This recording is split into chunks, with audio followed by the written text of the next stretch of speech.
Picture this: a dimly lit chamber deep within the palace walls of Constantinople, where the air is thick with the scent of burning oil and whispered betrayals. A once powerful emperor, Justinian II, kneels before his enemies, his eyes wide with terror as the cold blade presses against his flesh. In a single, brutal act, he is blinded, a punishment meant not just to maim but to humiliate, ensuring he could never rule again. This wasn't just revenge, it was a message to anyone who dared challenge the throne. Welcome to the Byzantine Empire, where the politics weren't just ruthless, they were theatrical, calculated, and dripping with the kind of intrigue that would leave even the most cunning players of Game of Thrones stunned. For over 1,000 years, the Byzantine Court was a stage for some of history's most shocking power plays, a world where loyalty was fleeting, and survival often meant outsmarting your closest allies. Behind the glittering mosaics and grand ceremonies lay a web of conspiracies so dense, so ruthless, that emperors could rise and fall in the span of a single night. Imagine a place where generals conspired with empresses, where eunuchs held more influence than senators, and where a single rumor could be enough to seal your fate. This wasn't just politics, it was a high-stakes game where the penalty for losing wasn't just disgrace. It was often a dagger in the dark or a cup of poisoned wine. And that's exactly what we're about to uncover. Over the course of this journey, we'll peel back the layers of secrecy that shrouded the Byzantine court, revealing the scandals that history books often gloss over. From the whispered plots that toppled emperors to the shocking acts of vengeance that reshaped an empire, we'll explore how power was won, lost, and stolen in one of the most cutthroat political arenas the world has ever seen. So settle in, because what you're about to discover isn't just history. It's a masterclass in ambition, betrayal, and the lengths people will go to claim a crown. To sit on the Byzantine throne was to balance on the edge of a knife, where the same seat that granted absolute power also marked you as the empire's most hunted target. The Porphyry Chamber, a room lined in rare purple stone, was where legitimate emperors were born, its color so exclusive that wearing it without royal blood could mean death. This wasn't just a nursery, it was a political weapon. To be born in the purple was the ultimate stamp of legitimacy, a divine right etched into the very walls. Yet for all its sacred symbolism, the throne itself was a paradox, glittering with gold one moment, slick with blood the next. Consider the fate of Emperor Nicephorus II, a brilliant general who secured the empire's borders but made too many enemies at court.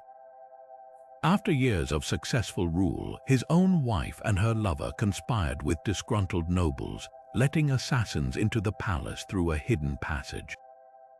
They found him alone, clutching a crucifix for protection, but even that couldn't save him.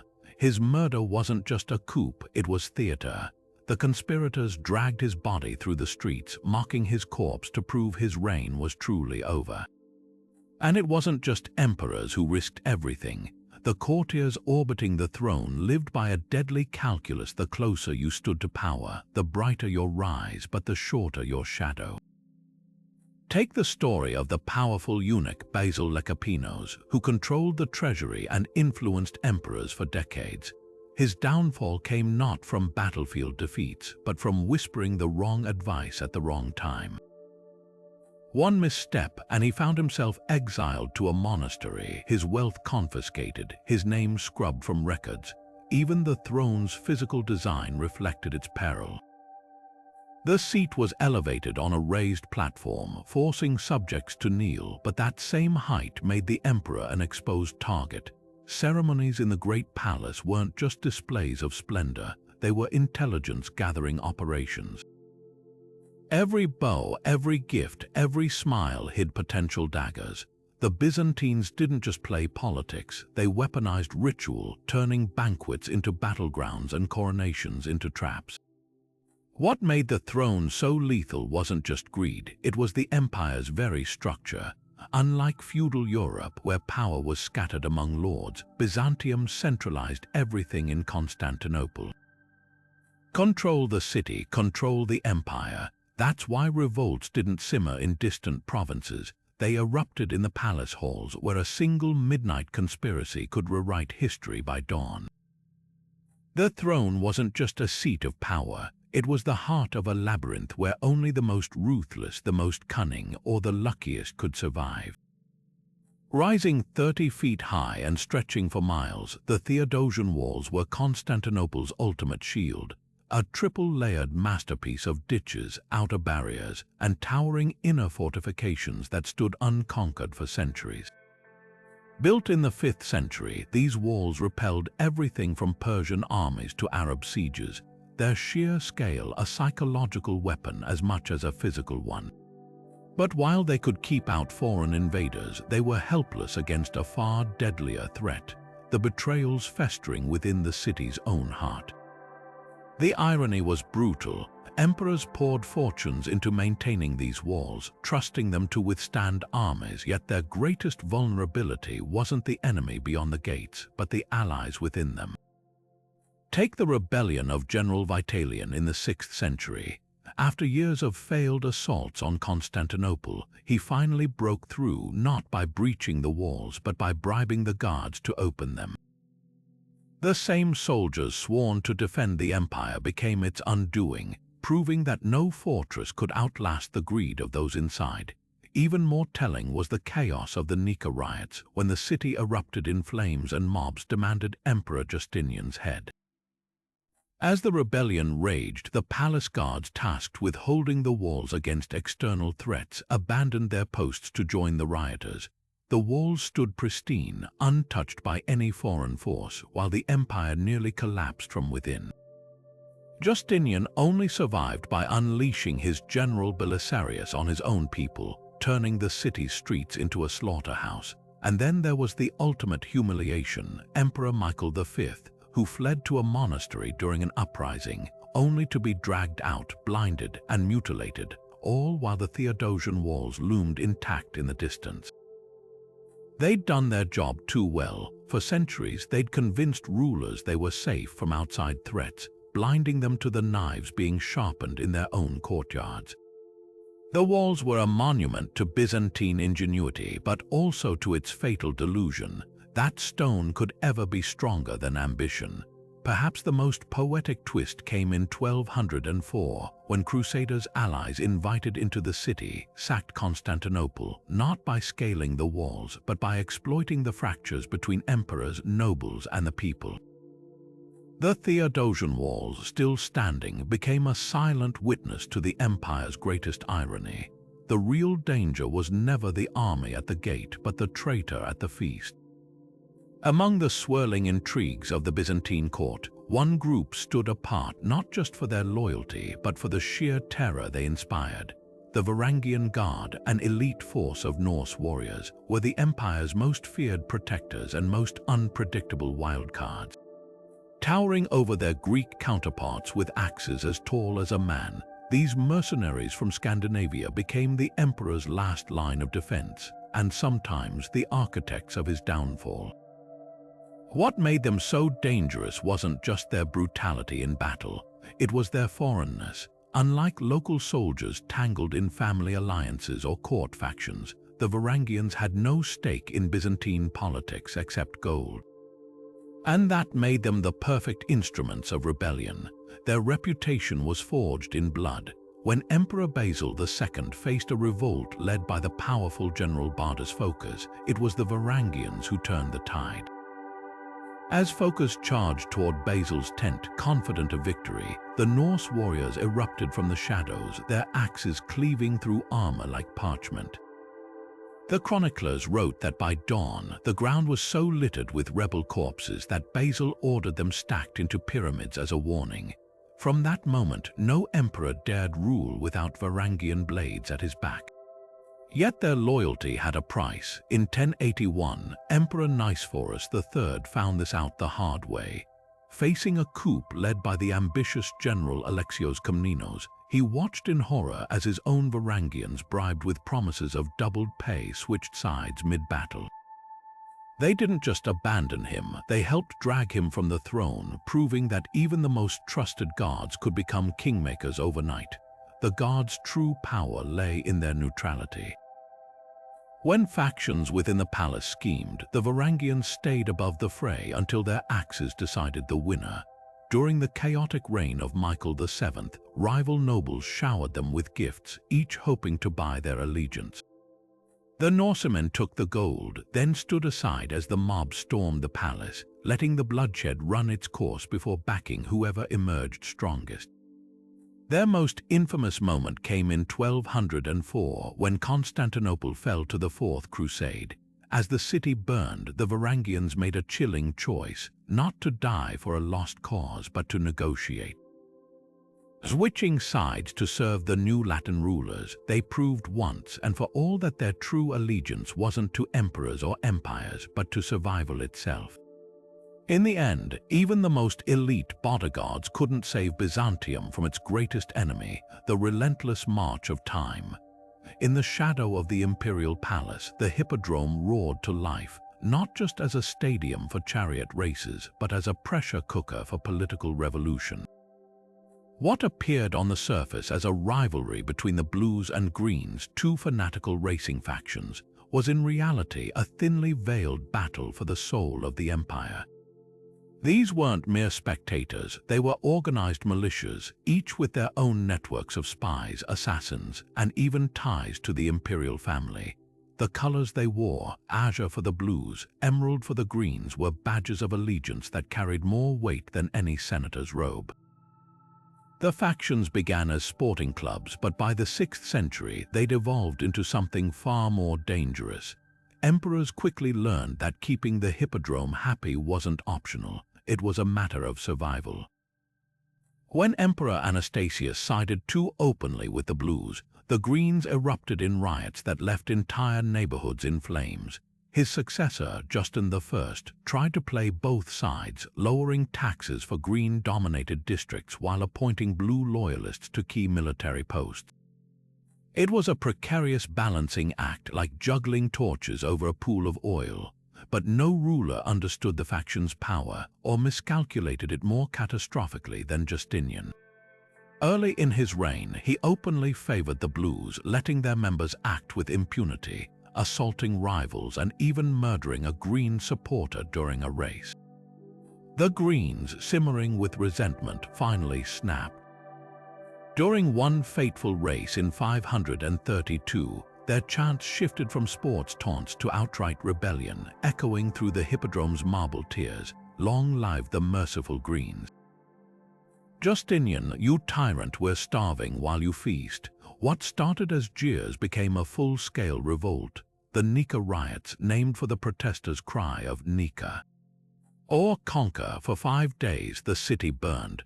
Blues and Greens, usually bitter enemies, united against Justinian, storming palaces and proclaiming a new emperor. The Hippodrome, once a symbol of imperial control, became the rebels' stronghold. Justinian nearly fled, saved only by his wife Theodora's infamous declaration, "Purple makes a fine shroud."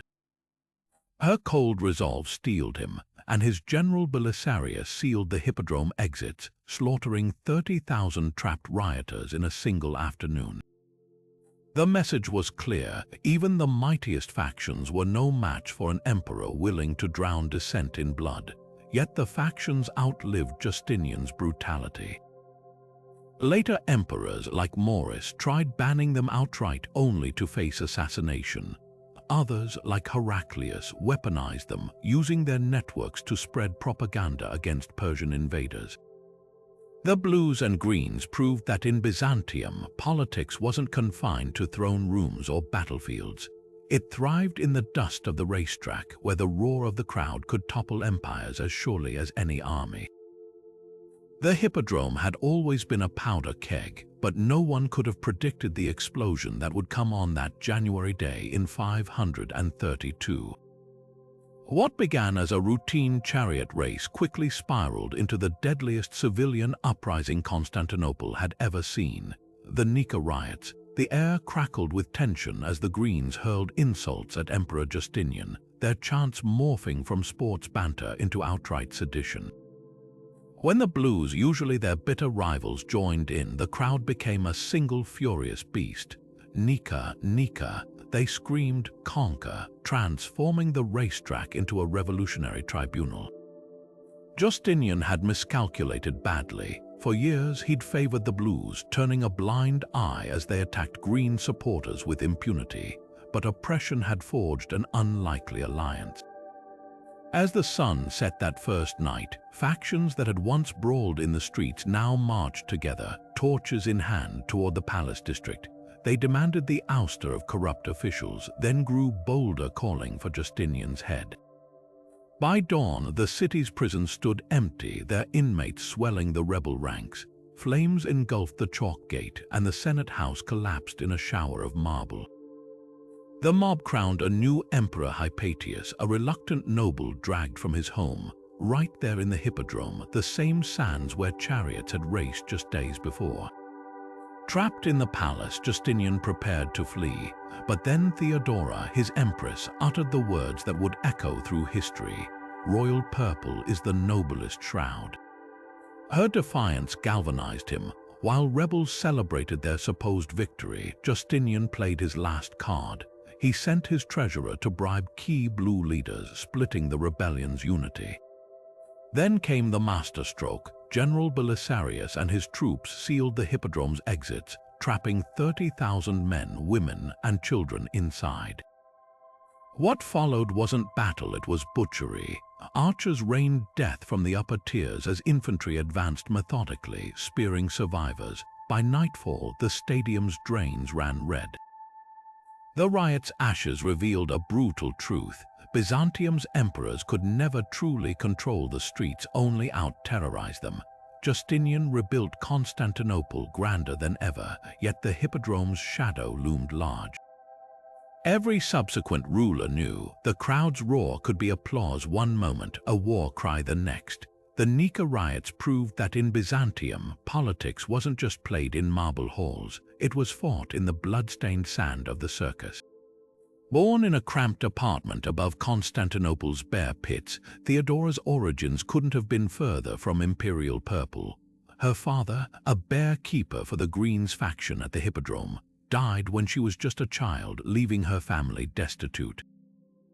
By 12, she was on stage not as some celebrated performer, but as a comic actress in burlesque shows, a profession so scandalous that Roman law forbade actresses from marrying into noble families. Yet this woman, once mocked as the circus girl, would defy every expectation, climbing from the gutters of the capital to its throne through sheer cunning, charisma, and an uncanny knack for survival.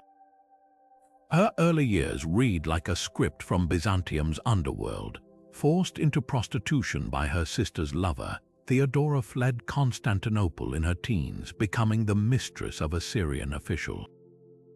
When he abandoned her in North Africa, she didn't slink back in shame. She reinvented herself. Converting to monophysite Christianity, she captivated theologians with her sharp mind, then dazzled Antioch's elite as a wool spinner's apprentice. By the time she returned to Constantinople, Theodora wasn't just a survivor, she was a chameleon who'd mastered the art of transformation. That's when she caught the eye of Justinian, then heir to the throne. Most nobles saw her as a disgrace, but Justinian saw something else: a partner. He repealed ancient laws barring actresses from nobility just to marry her, and when he became emperor in 527, Theodora wasn't merely his consort. She was crowned Augusta, ruling alongside him as equal in power, a title no empress before her had wielded so openly. But Theodora's true brilliance shone during the Nika riots. As flames engulfed the city and the Senate begged Justinian to flee, she refused to let panic dictate their fate. "Royal purple makes the finest shroud," she declared, her words slicing through the chaos. Where others saw ruin, she saw opportunity. While Justinian wavered, Theodora orchestrated the counterstroke, bribing Blue faction leaders to fracture the rebellion, then unleashing Belisarius' troops to drown the Hippodrome in blood. 30,000 corpses later, her gamble secured their rule, proving that in Byzantium the sharpest weapon wasn't a sword, it was nerve. Her political instincts were just as lethal behind closed doors. When Justinian's trusted minister John the Cappadocian grew too powerful, Theodora didn't confront him directly. She planted spies in his household, uncovering his corruption, then staged his arrest during a private dinner, humiliating him so thoroughly he vanished from politics forever. She championed women's rights, outlawing forced prostitution and granting mothers custody of children, reforms radical for their time. Yet this same woman allegedly had rivals tortured in the palace dungeons, their screams muffled by the roar of the nearby Hippodrome crowds. Theodora's legacy defies simple judgment. She died of cancer in 548, but her influence outlived her. Justinian never remarried, ruling another 20 years while keeping her portrait beside his throne. To some, she was a feminist icon who rose from nothing. To others, a ruthless pragmatist who cemented autocracy. But in a court where birthright meant everything, Theodora proved the most dangerous player was the one who'd learned the game from the gutter up, who knew that in Byzantium power wasn't given. It was taken. The lavish feast in the palace of Michael III was meant to celebrate another victorious campaign, but the real battle was just beginning. As wine flowed and musicians played, the emperor lounged beside his closest companion Basil, a peasant turned co-emperor he'd plucked from obscurity. No one noticed the cold calculation in Basil's eyes that night, or how his hand lingered near the goblet that would soon spill more than wine. By dawn, Michael lay dead in his bedchamber, strangled with his own sash by the very man he'd called brother. This wasn't just a coup, it was the brutal birth of the Macedonian dynasty, an era that would see Byzantium reach new heights, but always with blood staining the foundations. Basil's rise reads like a dark fairy tale. Born a peasant in Macedonia, he'd caught the emperor's eye as a wrestler, his brute strength masking a razor-sharp mind. Michael showered him with titles, even making him co-emperor after Basil accidentally killed the previous heir during a staged hunting mishap. The court whispered that their relationship went beyond politics, an open secret that made Basil's eventual betrayal all the more shocking. The night of the murder, he didn't just kill his benefactor, he staged a spectacle. Michael's body was dumped unceremoniously in the palace stables, a deliberate insult to the man who'd once called himself the new Alexander. But the true horror lay in what came next. Basil didn't stop with Michael. He methodically eradicated every potential rival, including his own former allies. When the general George the Armenian, the man who'd first introduced Basil to court, grew too popular, Basil had him blinded. Even family offered no protection. His own nephew, suspiciously talented with a sword, vanished during a training accident. Each death served the same purpose, to rewrite history, casting Basil not as a usurper, but as the empire's divinely ordained savior. He even commissioned a fabricated genealogy, claiming descent from Constantine the Great himself. The dynasty Basil founded would last nearly 200 years, producing emperors like Basil II, the infamous Bulgar slayer, who blinded 15,000 prisoners. Yet the pattern held. Every successor's greatness was shadowed by kinstrife. Constantine VII had his regent poisoned. Nicephorus II was butchered by his wife's lover, the future emperor John Tzimisk. Even Basil's own end came full circle. Rumors swirled that his son Leo finally snapped, ordering the old man's death after years of abuse. The Macedonian dynasty's paradox was this: the very ruthlessness that built their empire also sowed the seeds of its decay. Basil's rise proved that in Byzantium, no throne was truly secure, not even for those who sat on it. His legacy wasn't just the gold in the treasury or the lands won in battle. It was the lesson that in the game of power, mercy was the one luxury no emperor could afford. Phocas should have been a footnote in Byzantine history, a low-ranking centurion who seized power in a barracks revolt. ruling for just 8 bloody years before meeting one of the most gruesome ends ever recorded. Yet his reign became a turning point, exposing the empire's fragile balance between brute force and legitimacy. When Emperor Maurice was dragged from his palace in 602, butchered alongside his sons as Phocas watched, the empire got more than a new ruler.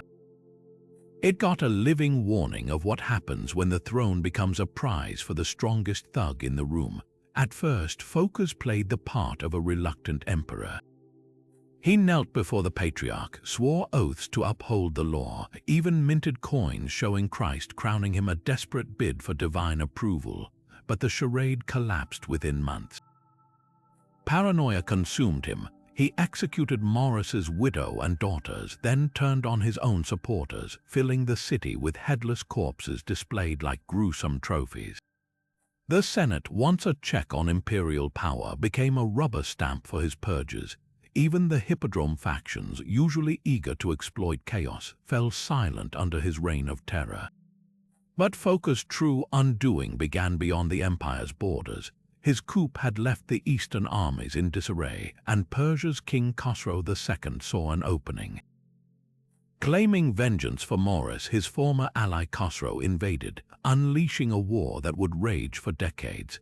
As Persian forces carved through Syria and Anatolia, Phocas responded not with strategy but with more executions. When generals failed to stop the advance, he had them flayed alive. When cities fell, he blamed spies and ordered mass drownings in the Bosphorus. The empire wasn't just losing territory, it was tearing itself apart from within. By 608, Constantinople had become a city of whispers and shadows. The bread dole failed as Phocas diverted grain to his troops, and plague followed famine. Then came the final insult. Persian ships appeared in the Marmara Sea, burning suburbs within sight of the capital's walls. That's when Heraclius, son of the exiled governor of Africa, made his move. While Phocas' henchmen were busy torturing suspected traitors, Heraclius' fleet sailed unopposed into the harbor, welcomed by a population too broken to resist. What followed wasn't just a regime change, it was ritualized annihilation. Phocas, dragged from the palace in chains, was paraded past the very factions that had once cheered his rise. Heraclius, standing on the deck of his ship, reportedly asked the broken emperor, "Is this how you govern the world?" Phocas' reply, "Will you do better?" Earned him a punch to the face. Then the real punishment began. The mob tore him apart limb by limb, burning his remains and scattering the ashes. Even his statues weren't spared. They were toppled, mutilated, and dumped into the sea as the city celebrated. Phocas' legacy wasn't just his brutality, but the scars he left on Byzantium itself. Heraclius inherited an empire on the verge of collapse, its treasury empty, its armies shattered. The Persian War would grind on for another 14 years, nearly destroying Byzantium before Heraclius' miracles of strategy turned the tide. But the lesson was clear. An emperor who ruled by fear alone might stay alive, right up until the moment his own people got their hands on him. In the Byzantine Empire, even death could be too merciful for a political rival. Blinding wasn't just punishment, it was political theater, a calculated act designed to humiliate and neutralize without creating martyrs. The logic was chillingly practical. A dead enemy might inspire rebellion, but a blinded one became a walking cautionary tale, stripped of dignity, and, according to Byzantine tradition, deemed unfit to rule. Eyes were the gateway to divine wisdom, and without them, a man's claim to the throne crumbled. Yet this brutal practice carried its own irony, as some victims defied expectations, turning their mutilation into a weapon of revenge. Justinian II, known as the Slit-Nosed after his first deposition, learned this lesson twice. When he was overthrown in 695, his nose was cut off, a common disfigurement meant to disqualify him from power. But Justinian wasn't finished. He fled to exile among the Khazars, marrying a Kogan's sister and forging alliances while wearing a golden prosthetic nose. His return a decade later, backed by Bulgar armies, shocked the empire. the mutilated emperor stormed Constantinople, executing his replacements with a cruelty that matched his nickname. His second reign, though, proved even bloodier. Justinian's paranoia spiraled, and when he was finally overthrown again in 711, his enemies took no chances. This time they blinded him. Left to rot in a Crimean prison, he died unheard, his body lost to history. But his story became a grim reminder that even the empire's most ruthless customs had loopholes. The blinding of Romanus IV Diogenes was even more theatrical. After losing the Battle of Manzikert to the Seljuk Turks in 1071, Romanus was captured, then released in a humiliating truce that sparked civil war back home. When his rivals seized power, they didn't just blind him. They did it publicly with such brutality that the wound became infected. Abandoned on a remote island, Romanus died in agony, his corpse denied a Christian burial. His fate served a dual purpose. It warned other generals against military failures, while ensuring no faction could rally behind him as a figurehead.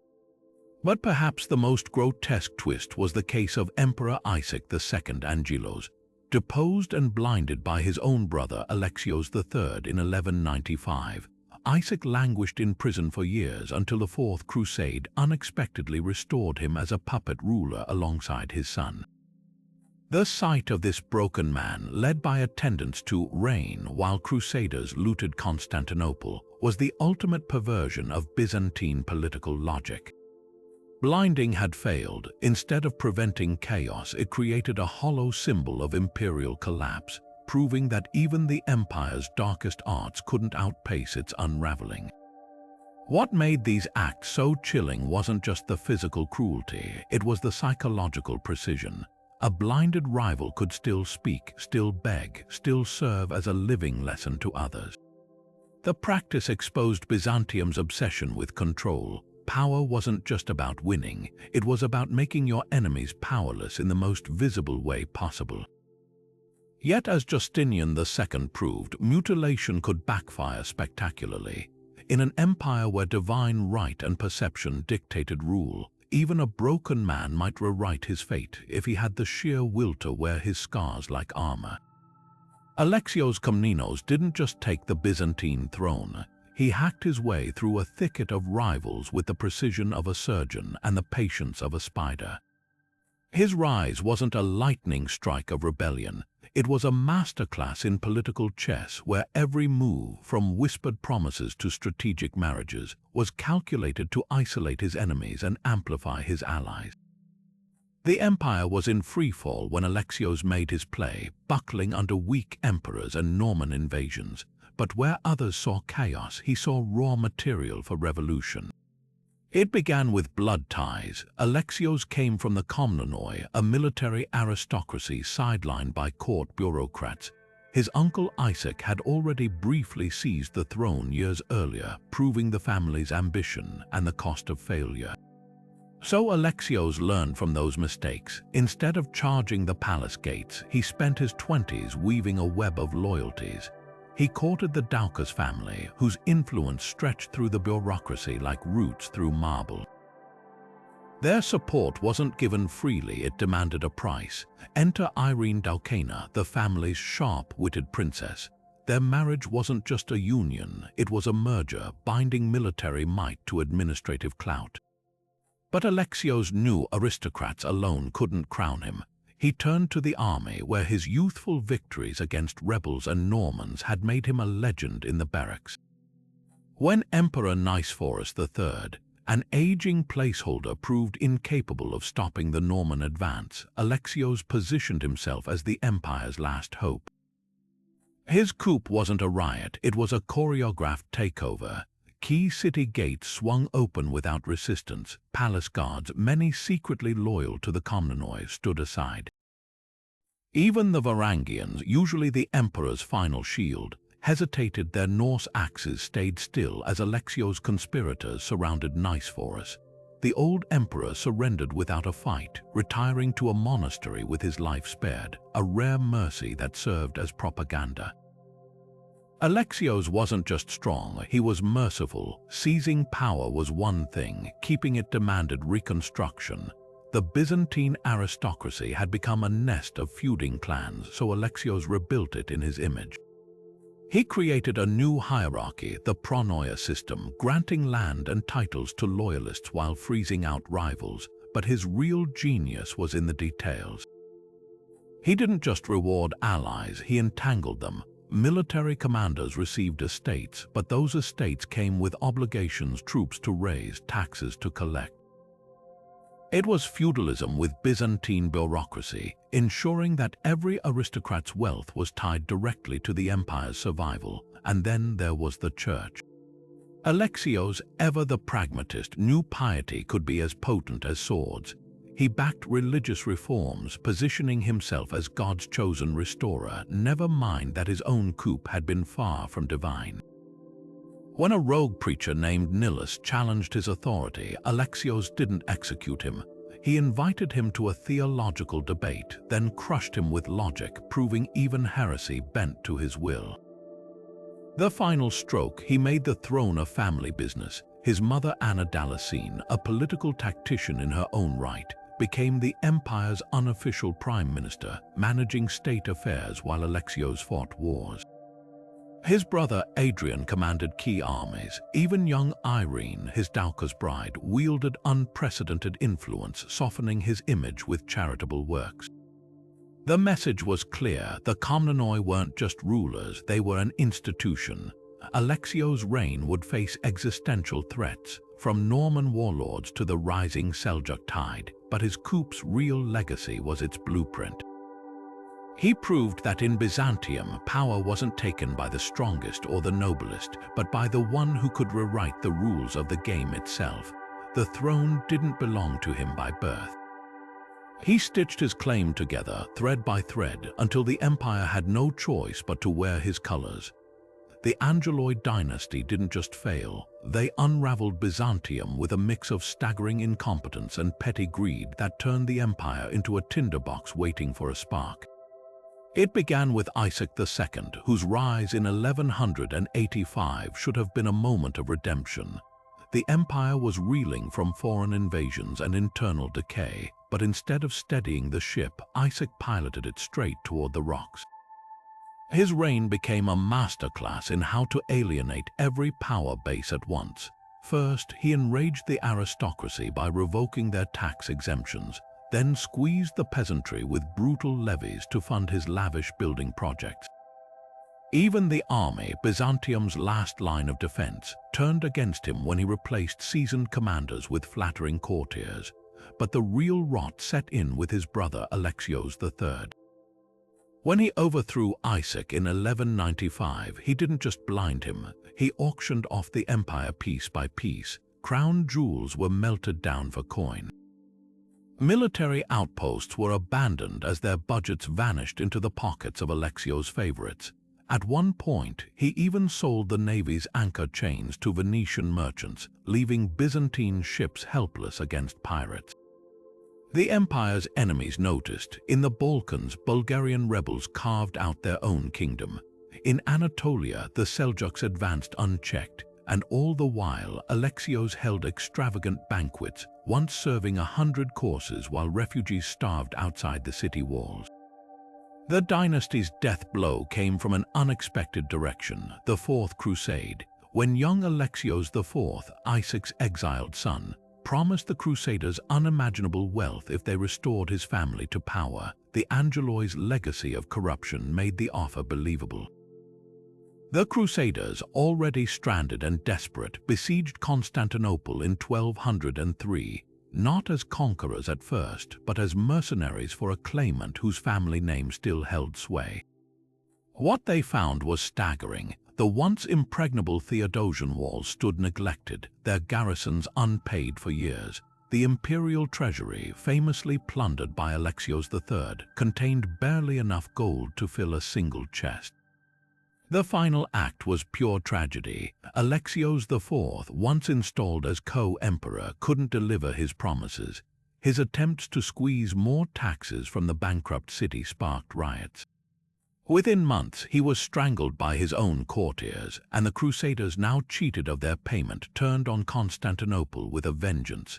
The sack that followed in 1204 wasn't just a military defeat.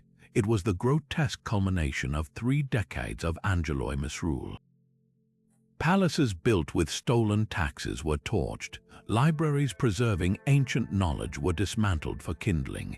Even the Hagia Sophia saw its altar hacked apart for gold. What makes the Angeloids' collapse so shocking isn't the scale of their failure, but its predictability. Every bad decision, the nepotism, the embezzlement, the alienation of allies, followed a blueprint of how not to govern.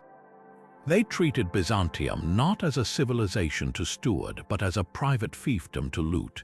And in the end, they didn't just lose the throne. They broke the very machinery of empire, leaving it so hollowed out that even after the Byzantines retook Constantinople in 1261, it would never fully recover. The Angeloi proved that dynasties aren't toppled just by external enemies sometimes. The most lethal threats come from the throne itself. In the glittering halls of the Byzantine Court, where power was measured in whispers rather than sword strokes, one group consistently defied expectations: the eunuchs. Stripped of traditional dynastic ambitions, these men occupied a paradoxical space, physically incomplete by Byzantine standards, yet wielding influence that dwarfed even the most blue-blooded aristocrats. Their rise wasn't accidental. By removing the threat of founding rival dynasties, eunuchs became the ultimate political tools, trusted to manage everything from imperial finances to foreign policy, precisely because they couldn't pass power to heirs. And no one exemplified this twisted logic better than Basil Lecapenus, the so-called parakoimaminos, or chamberlain who turned a ceremonial title into a shadow empire. Basil's story reads like a dark fairy tale. Born the illegitimate son of Emperor Romanus I, his castration as a child should have relegated him to obscurity. Instead, he weaponized his exclusion. By the time Constantine VII, a scholar emperor more comfortable with ink than intrigue, took the throne, Basil had already woven himself into the palace's fabric. His official role, overseeing the emperor's bedchamber, his real power controlling access to Constantine himself. Like a spider at the center of a web, Basil decided who got audiences, which petitions reached the throne, and crucially, where the empire's gold flowed. Contemporary historians wrote of emperors signing documents unread, while Basil's scribes drafted the actual policies, but financial control was just the beginning. Basil commanded the Varangian Guard, handpicking its leaders. He arranged marriages for key nobles, binding them to his network. When rebellions erupted, his spies knew before the generals did. By the 950s, foreign ambassadors didn't bother with the emperor, they negotiated directly with the eunuch. The irony was palpable. A man barred from the throne by his body had become the empire's de facto ruler, proving that in Byzantium, legitimacy wasn't about bloodlines but proximity to power. Basil wasn't alone in this shadow rule. Centuries earlier, another eunuch, Narses, had outshone even the legendary general Belisarius. Though small and frail, Narses led armies to reconquer Italy, his tactical genius silencing critics who mocked his voice or stature. Then there was Eutropius, who under Emperor Arcadius became the first eunuch consul in Roman history, until his arrogance provoked a fatal backlash.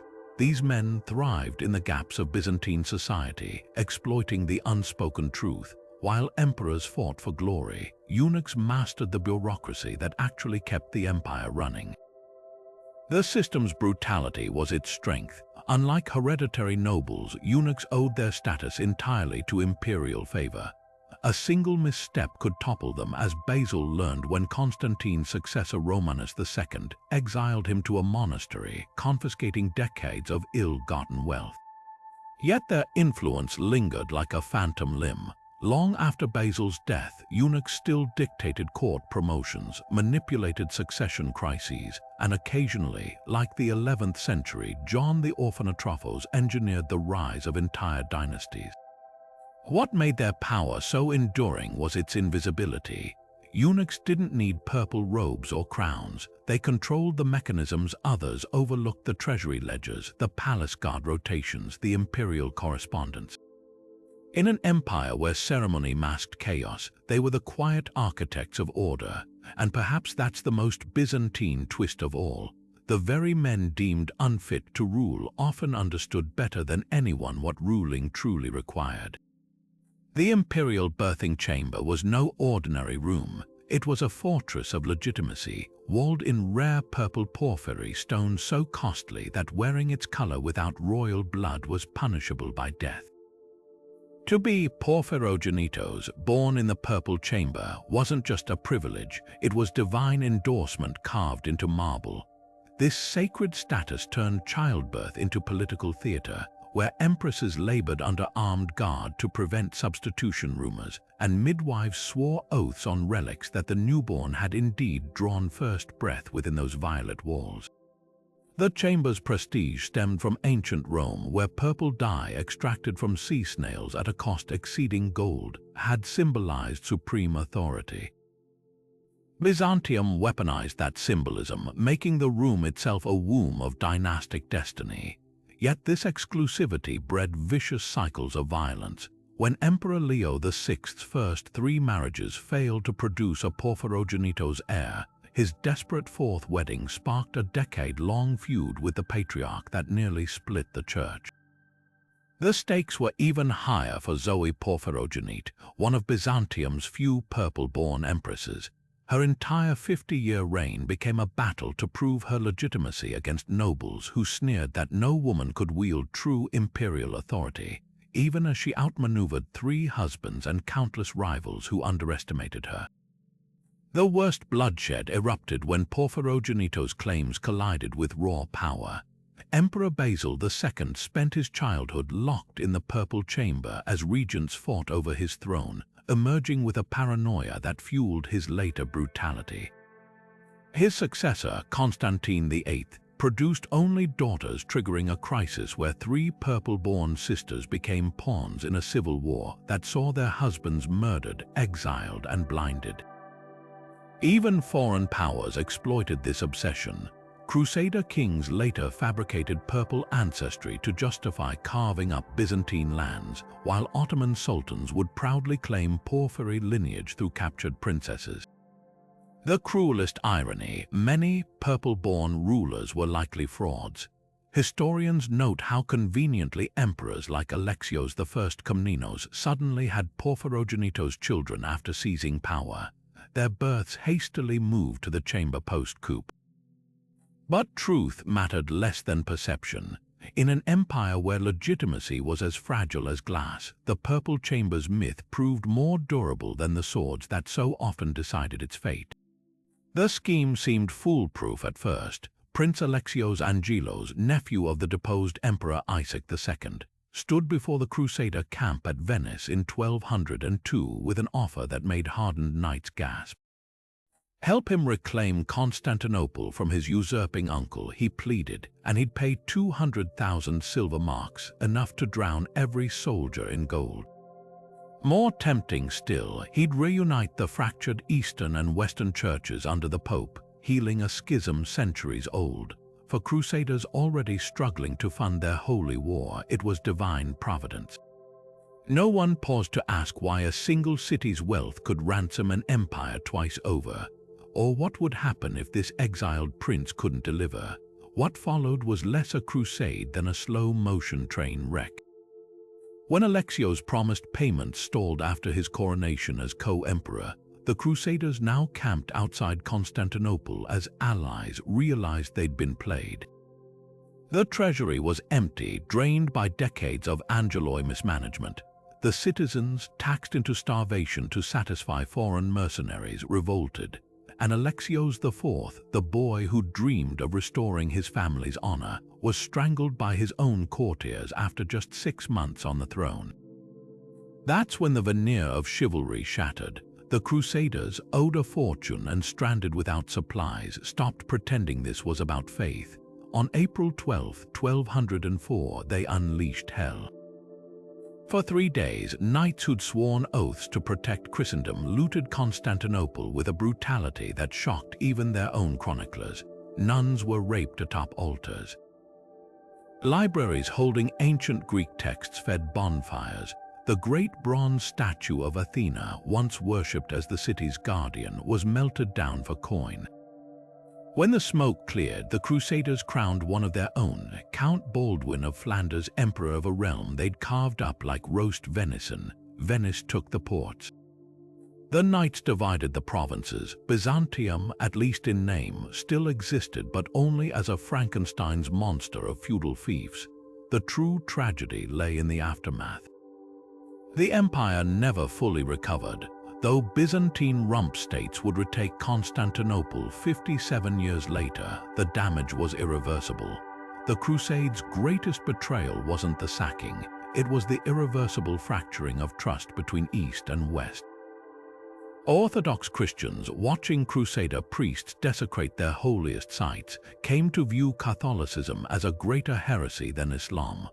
When the Ottomans arrived 2 centuries later, many Byzantines would rather surrender to the Sultan than beg Rome for aid. Yet the cruelest twist, the very dynastic politics that doomed Byzantium, also saved it. Those exiled nobles who survived the carnage, like the Lascaris family in Nicaea, kept the flame alive, proving that even in ruins, Byzantine intrigue remained lethal. They'd learned the hardest lesson of all. In the game of empires, sometimes the cost of inviting a savior is losing everything but the throne. The moment the gates of Constantinople swung open on August 15, 1261, it should have been a triumph to echo through the ages. After 57 years of Latin rule, a Byzantine emperor once again walked the halls of the Great Palace, but Michael VIII Palaiologos entered a corpse of his own empire. The city that had dazzled the world stood gutted, its population shrunk to a fraction, its grand avenues choked with weeds. The golden mosaics of Hagia Sophia, spared by the Crusaders only because they couldn't pry them loose, now watched over a realm that stretched barely beyond the Theodosian Walls. Michael's restoration wasn't a rebirth, it was a last gasp, and the bitter irony was that saving Byzantium would require breaking every ideal it claimed to uphold. His path to power had been a masterclass in ruthless pragmatism. While the Latins squabbled over their stolen empire, Michael, a noble-turned-general-turned-usurper, consolidated control over the rump Byzantine state in Nicaea. He didn't win the throne through glorious battle, he stole it during a regency, blinding and imprisoning the rightful heir, young John IV Lascaris. The act haunted his reign, a sin the aristocracy never forgot, and one that would fuel rebellions for decades. But Michael cared more about the prize than his reputation. That winter, while the Latins feasted unaware, his general Alexios Strategopoulos led 800 men through a forgotten aqueduct near the Corinthian gate. By dawn, they'd opened the city from within, catching the Crusader garrison asleep. The last Latin emperor, Baldwin II, fled so fast he left his crown behind.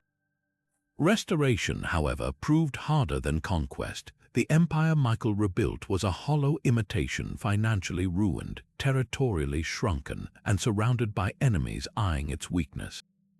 His first act was to slash the military budget, relying on diplomacy and deception where armies once ruled. He played Genoa against Venice, trading lucrative ports for naval support.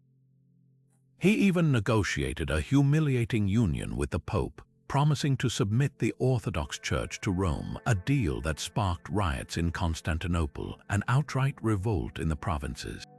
The price of survival, it seemed, was sacrificing the very identity Byzantium had fought to preserve for centuries. Rebellions plagued Michael like a recurring fever. In 1262, John IV's supporters rose in Thrace, forcing Michael to order the boys blinding despite his tender age, a crime so shocking even hardened generals balked. In Epirus, the despot Michael II styled himself the true Byzantine heir, allying with Latin mercenaries and Sicilian kings to carve out his own empire.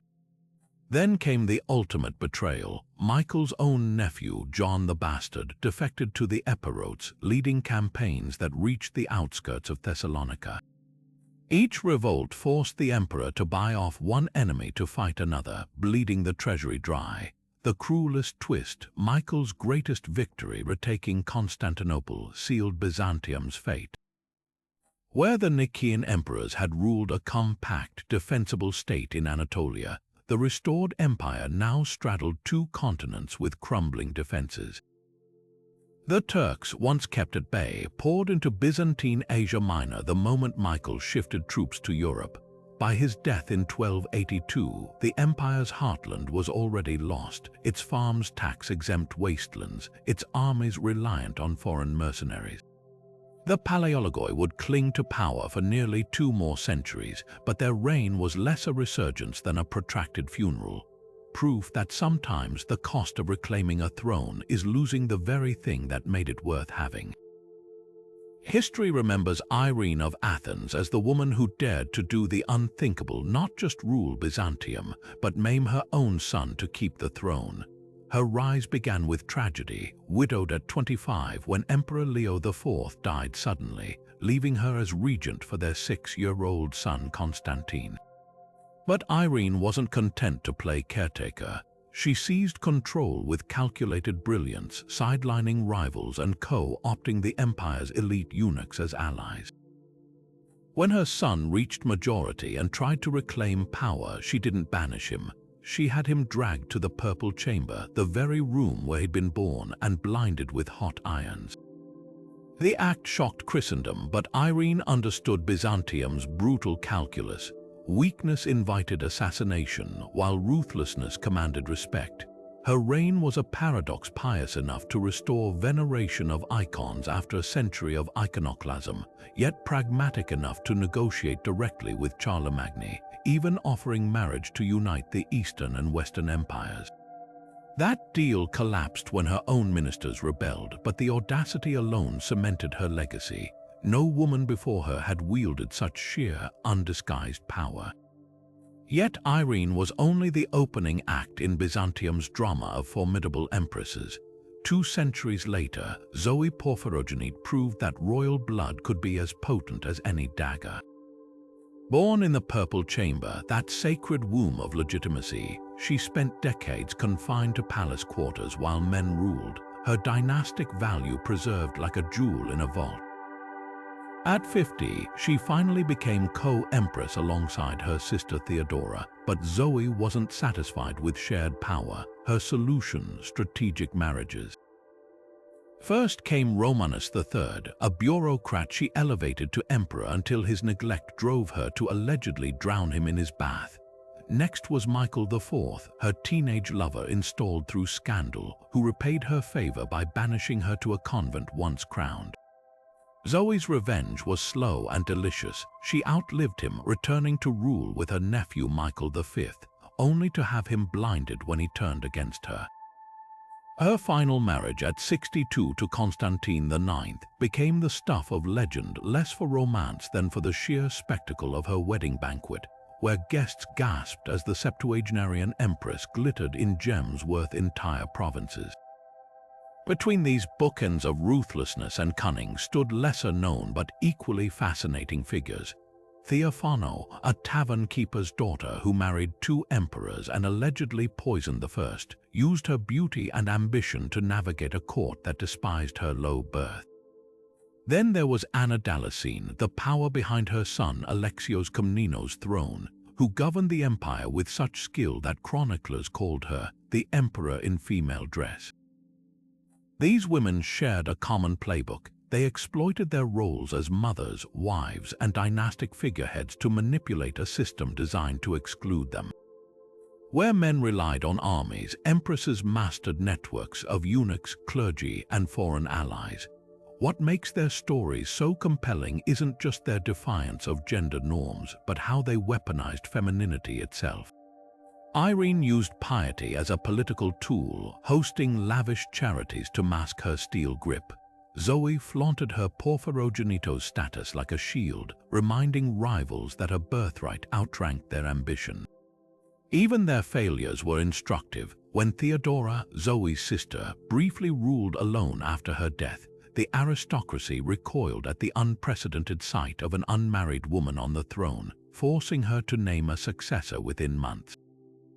Byzantium could tolerate a murderess or a schemer, but a woman without a man beside her, even in name, was a step too far. The ultimate irony: these empresses often saved the empire from its worst excesses. Zoe's reign stabilized the currency after decades of debasement. Irene's iconoclasm reversal healed religious fractures. Their legacies underscore a tantalizing what-if. Had Byzantium embraced female rule earlier, might its history have been less bloody, less volatile? We'll never know, but the fact that we can ask the question at all is testament to the indomitable women who refused to be erased. The bathwater was still warm when servants found Emperor Romanos III floating face down in the imperial baths, his body eerily serene beneath the marble arches. Official court historians would later claim he suffered a sudden seizure, an act of God, but the whispers in Constantinople's alleyways told a different story. This was no accident. It was a murder so audacious, so perfectly staged, that the killer might as well have left a signed confession in the drowned emperor's hand. Romanos had been a marked man for months. His marriage to Zoe Porphyrogenite, the purple-born princess, was less a union than a slow-burning feud. He'd insulted her by openly favoring his mistress, excluded her from state affairs, and most fatally threatened to set aside her dynastic claim. To a woman raised in the Purple Chamber, this wasn't just betrayal, it was existential. Enter Michael the Paphlagonian, Zoe's handsome young attendant. Chronicles describe their affair as an open secret, with Romanos either too arrogant or too blind to see the danger. The bathhouse itself became the crime scene's grim masterpiece. Romanos, a man known for robust health, had no history of seizures. The baths were a private sanctuary, yet Zoe's servants controlled access, most damning. The emperor's personal physician, the one person who might have noted signs of foul play, conveniently died in a riding accident days later. Byzantine courtiers understood the message. When an emperor perishes surrounded by his enemies' allies, nature rarely gets the blame. Yet the true smoking gun emerged in the aftermath. Within weeks, Zoe married Michael, crowning him Emperor Michael IV. The speed of the succession was telling courts move slowly unless someone's greasing the wheels. Even more revealing was Michael's first act, purging Romanos' loyalists and showering Zoe's allies with titles.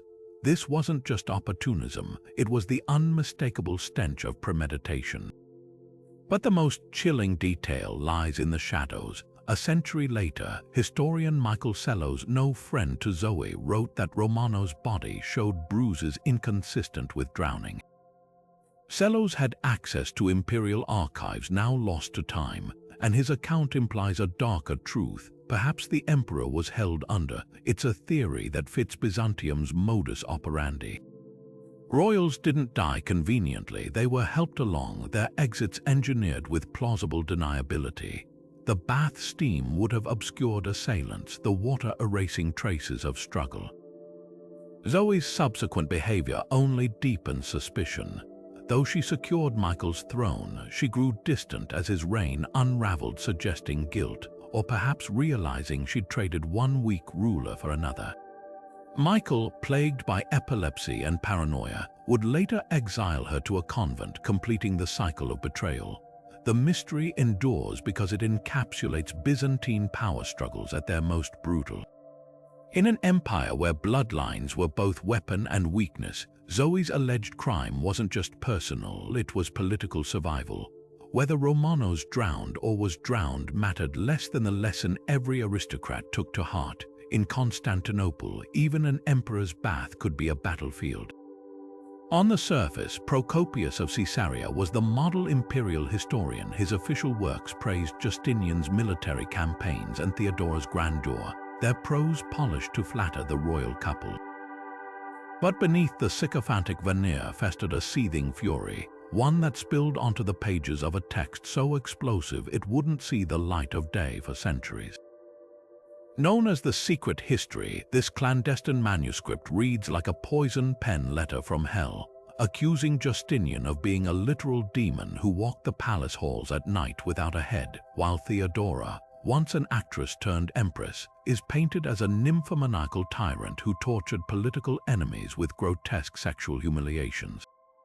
The contrast between Procopius' public adoration and private venom is so stark, it begs the question, was this the repressed rage of a disillusioned scholar, or a genuine exposé of Byzantine power at its most depraved? The Secret History's allegations are almost cartoonishly lurid.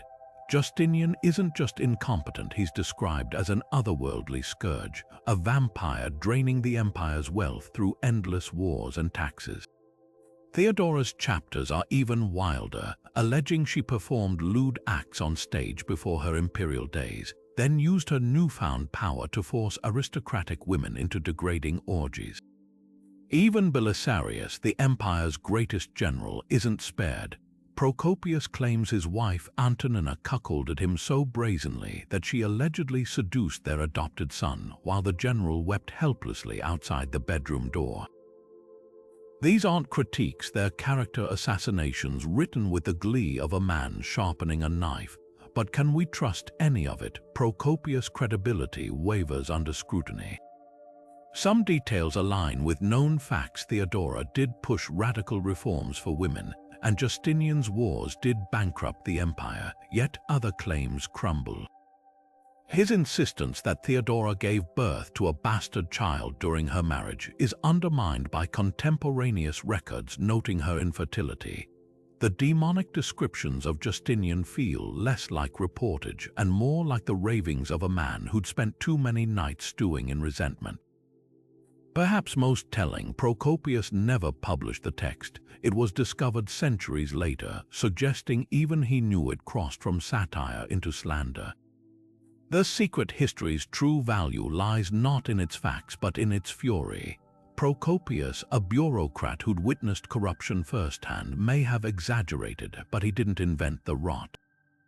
His venom reflects the disillusionment of a class that watched Justinian centralize power while the empire frayed. Theodora's alleged cruelties echo real tensions between her reformist policies and aristocratic backlash. Even the sexual smears fit Byzantine rhetoric, where attacks on morality were political weapons. In this light, the Secret History isn't history at all. It's the unfiltered idea of a collapsing system, a scream into the darkness that no official chronicle could ever contain. Basil II was everything a Byzantine emperor should be: ruthless in battle, meticulous in governance, and utterly devoted to the empire's expansion.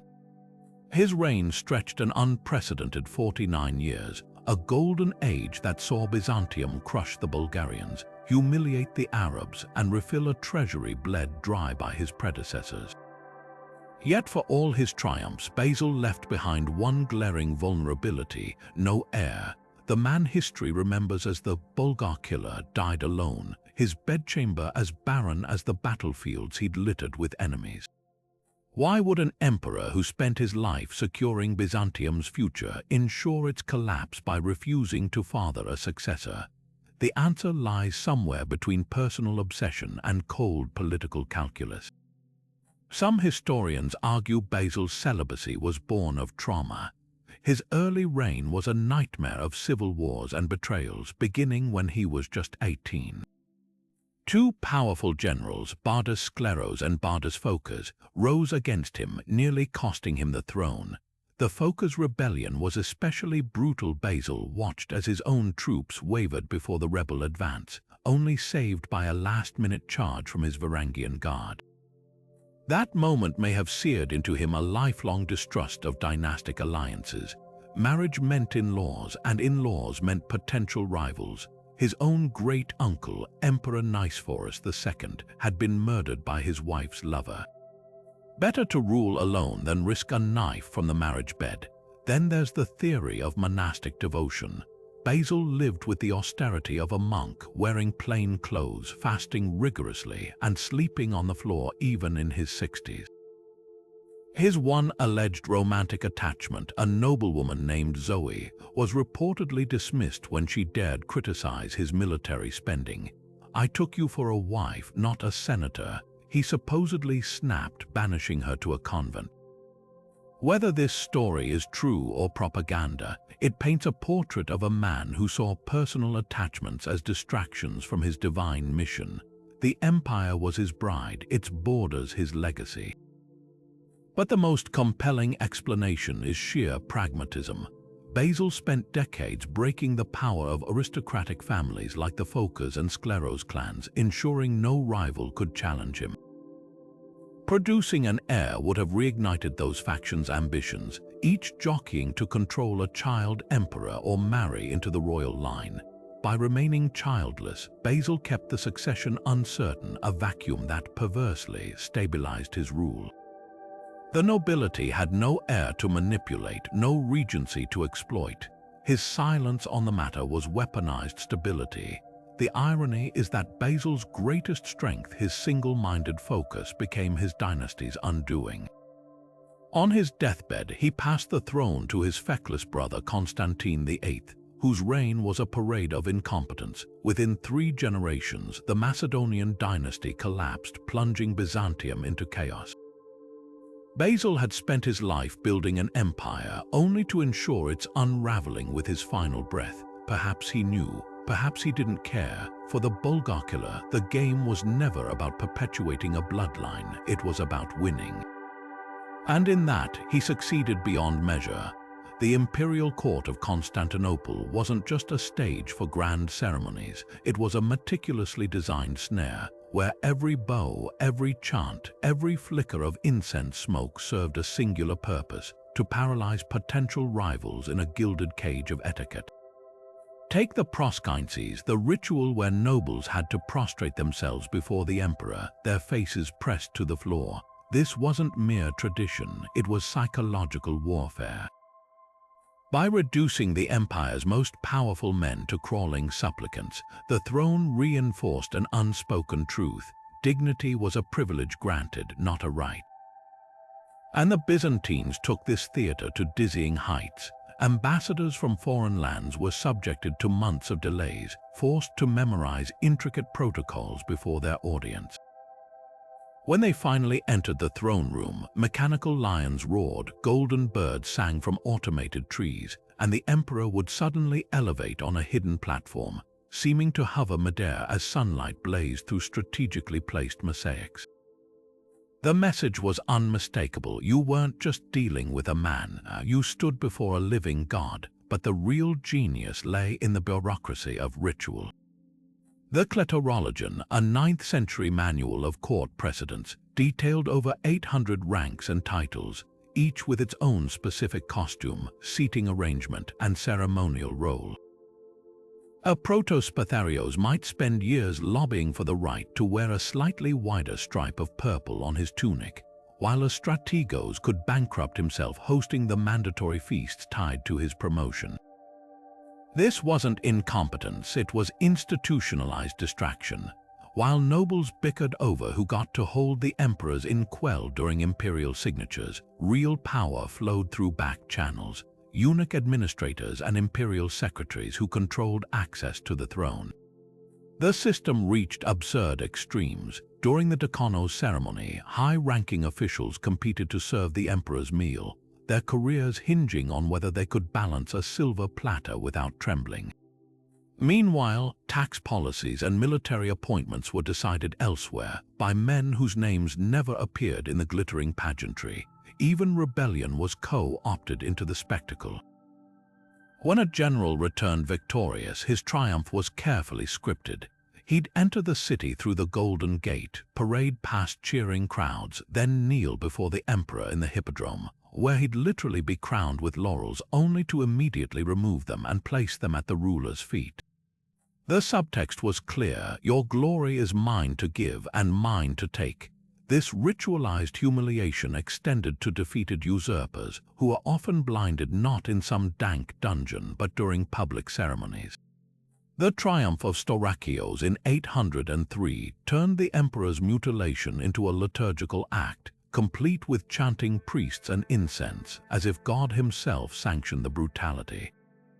The darkest irony, those who mastered the ceremonial game sometimes weaponized it against the throne itself. Empress Theodora, the daughter of a bear keeper, used her understanding of court theater to outmaneuver male rivals, staging dramatic appearances in the Kathisma box at the Hippodrome to sway public opinion. And when the usurper Phocas was overthrown in 610, his successor Heraclius didn't just execute him, he reenacted Phocas' own coronation in reverse, stripping him of each insignia before the crowd, unraveling his legitimacy stitch by stitch. In Byzantium, ceremony wasn't just a tool of control. It was the blade that slit throats, the noose that hanged conspirators, all while the choir sang hymns. The secret of Byzantium's silk wasn't just its shimmering threads. It was the empire's ability to spin those threads into chains of economic domination. For centuries, the Byzantines held a monopoly on silk production in the Christian world, a stranglehold so complete that kings and bishops alike groveled for scraps of imperial favor. The story begins with two Nestorian monks who smuggled silkworm eggs from China, hollowed out in their walking staffs around 550 AD. But what started as industrial espionage became a geopolitical masterstroke.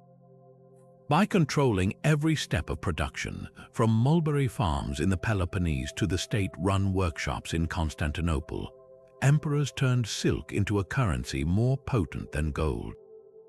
Consider the leverage. When barbarian envoys arrived seeking alliances, gifts of silk robes weren't mere gestures.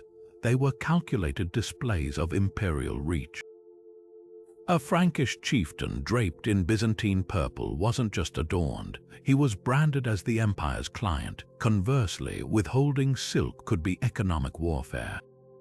In the 11th century, when the German Emperor Henry III dared to challenge Byzantine authority, Constantine IX Monomachos simply cut off the silk trade. No more luxurious vestments for German bishops, no bridal gowns for noble weddings. Within months, pressure from Henry's own aristocracy forced him to back down. The real brilliance lay in Byzantium's tiered distribution system. The finest silks, dyed with rare Tyrian purple or woven with gold thread, were reserved exclusively for the imperial family and foreign rulers deemed worthy. Lesser nobles got simpler patterns, while merchants could purchase only coarse, undyed varieties. This wasn't just about quality control, it was a visual hierarchy reinforcing political order. A rebel governor clad in unauthorized purple silk wasn't just a fashion criminal, he was making treason visible, but the monopoly's most devastating application came in the marriage market. Byzantine princesses weren't just diplomatic brides, they were silk ambassadors.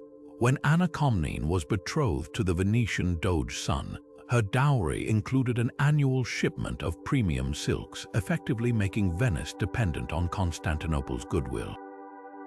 The moment Venice defied Byzantium, those shipments stopped, crippling the city's lucrative re-export trade. Even the Crusader states, for all their martial pride, found themselves bargaining for silk tariffs rather than battlefield victories. The system's unraveling came not from Western rivals, but from Byzantine hubris. In the 12th century, overconfident emperors sold silk production rights to Italian merchants to fund military campaigns.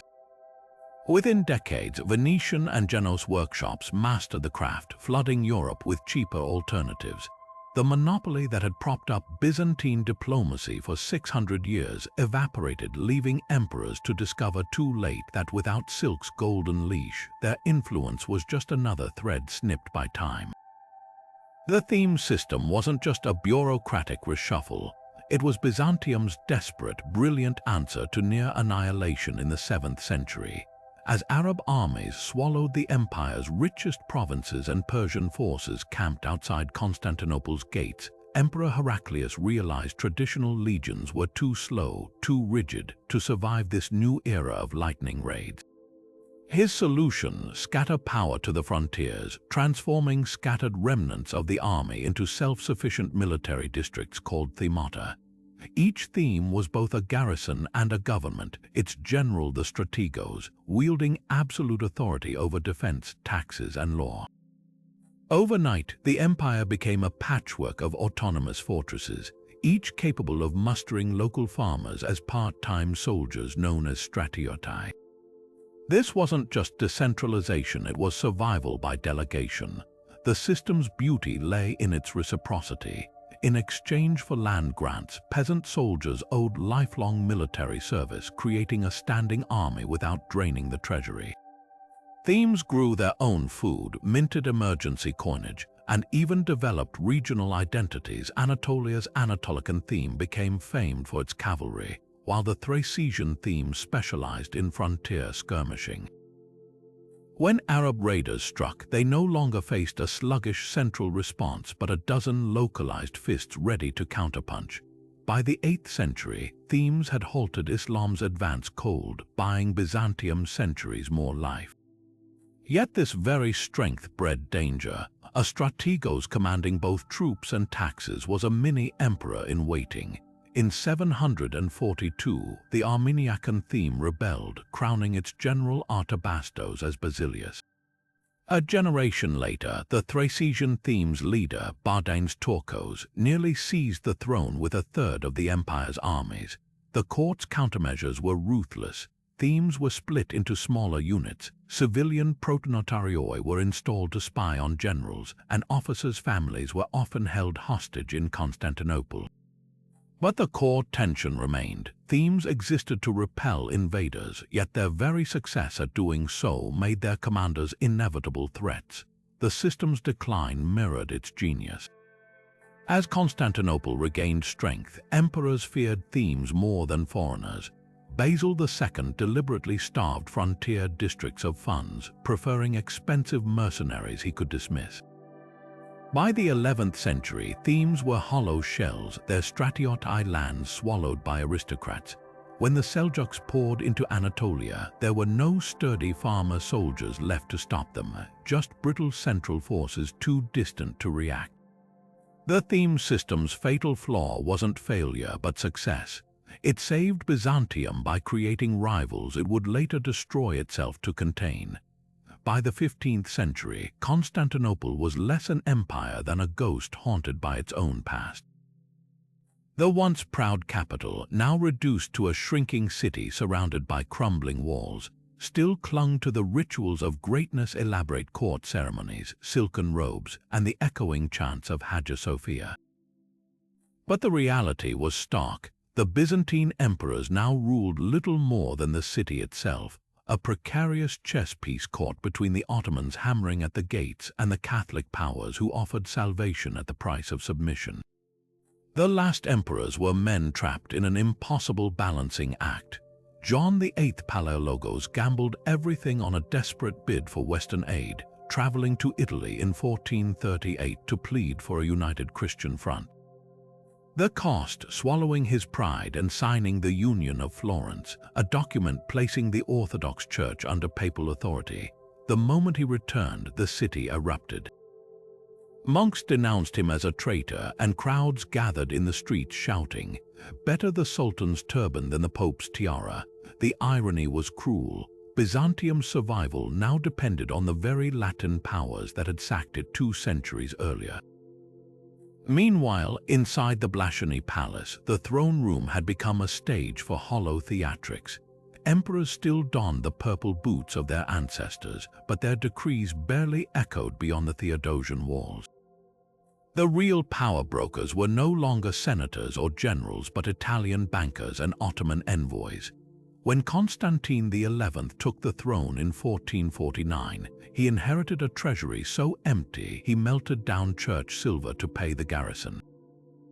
His coronation was a rushed affair, lacking the traditional procession through the city. There wasn't enough gold to impress anyone, yet even as the noose tightened, the old intrigues festered. The emperor's own brother, Demetrios, secretly courted the Ottomans, offering to betray Constantinople in exchange for a provincial governorship. The Megas Douloukas Notaras, commander of the fleet, was rumored to have told Venetian allies, "Better to see the Turkish turban than the Latin mitre." only to later beg those same Venetians for warships. Every faction was playing both sides, hedging their bets against the inevitable. The final siege in 1453 laid bare the empire's tragic farce. Constantine, armed with little more than a sword and his ancestors' stubbornness, commanded fewer than 8,000 men against Mehmed II's 80,000. The defenders included Venetian mercenaries, Genoese sailors, and even a handful of Ottoman defectors, none fighting for Byzantium but for their own survival. When the walls finally fell on May 29th, the last Roman emperor ripped off his imperial insignia and charged into the fray, vanishing into legend.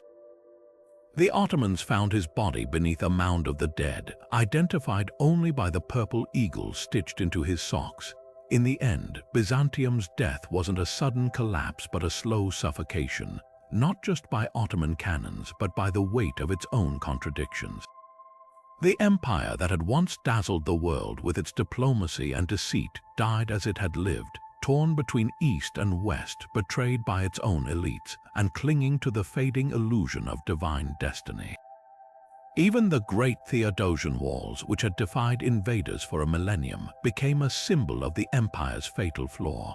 No fortress, no matter how mighty, can withstand the erosion of time or the fractures within. The Byzantine Empire's survival for over 1,000 years wasn't just a triumph of military might or economic power. It was a masterclass in political cunning, a high-wire act of deception, alliances, and ruthless pragmatism. But this very brilliance also sowed the seeds of its destruction. The same systems that allowed emperors to outmaneuver invaders, elaborate spy networks, ceremonial propaganda, and strategic mutilations also eroded trust from within.